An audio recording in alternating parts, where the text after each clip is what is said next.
Hi everyone मु लोरी food garden channel को आपण मानक बहुत बहुत स्वागत।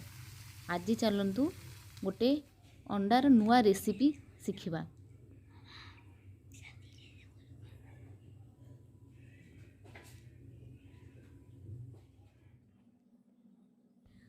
प्रथमे मु एठारे अंडा को सिझापी छाड़देली। मु एठारे 5टा अंडा नहीं आपन चाहिए अधिका नहीं पारे। अंडारे लुण पकईदेली कारण अंडाटा जपरी फाटी नजिब। देखु 15 मिनट पर मो अंडाटा बहुत भल भाव हो जापर आम अंडाटी को छड़े ताकू 2 फाड़ कर काटिकी रखा। देखु मुझे काटी मसला आम मु 2टी मीडियम पियाज नहीं, गोटे लार्ज टमेटो, ग्रीन चिली 2टा, किछि रसुण कटा, पाउडर मसला रे मु नहीं एग मसला, काश्मीर रेड चिली पाउडर, गरम मसला, सॉल्ट, धनिया पाउडर, जीरा पाउडर और टर्मेरिक पाउडर। प्रथमे एक पैन रे तेल गरम करिबा। तेल गरम हो गला पर एठारे मु अंडा को भाजिया पई रखी दउची। एही परि भाबरे देखंतु रखिबे।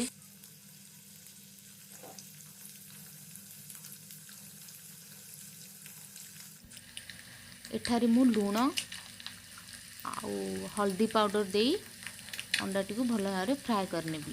आपण मैंने चाहिए जिते तेल पकाउचंती सेते भी लूण आउ हल्दी पाउडर दे पारे। अंडा को भल कि केयरफुली आपण उल्टेबे ना अंडा गुड़ भांगी जाई पारे। देखंतु एही परि भाव अंडा को भाजी नेबे। आपको गोटी गोटी करी मु गोटे पात्र रे काढ़ी देबी। सेम पैन रे मु रसुण कटा नहीं 5-7 सेकेंड पर्यंत भाजुची। अधिका रसुण भाजबेनी कारण रसुण पोड़ी जीवो। तापर मु कटा पियाज पकाउची।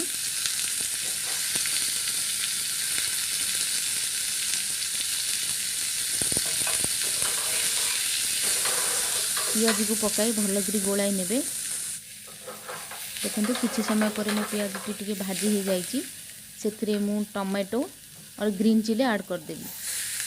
टमाटो ग्रीन चिली पकई सारापर भल कि गोलई देवी। गोलई 5-7 मिनट मु कभर करदेवी। जिते 5-7 मिनट हो गला देखो टमाटो टी बहुत भल भाव सीझी जाए। मुझे खरिका साहाय्य थोड़ा सा प्रेस कर दूसरी। एठारे आम पाउडर मसला गुड़िक ऐड करदबा। ऐड करी भल भाव गोलाई नहीं जा।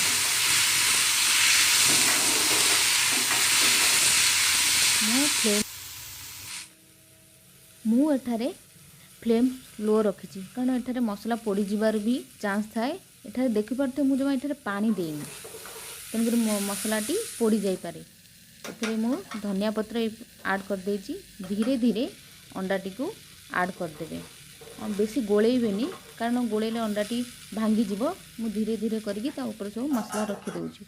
5 मिनट कभर कर दउची। 5 मिनट काढ़िला परे देखंतु अंडाटी मोर पूरा बढ़िया से हो जाइए। यहाँ को रुटी सहित मध्य खाई पारिबे। रेसिपीटी घरे ट्राई करंतु। भल लागिले चैनल को सब्सक्राइब कर दंतु। लाइक शेयर एंड कमेंट करी जणांतु। नमस्कार।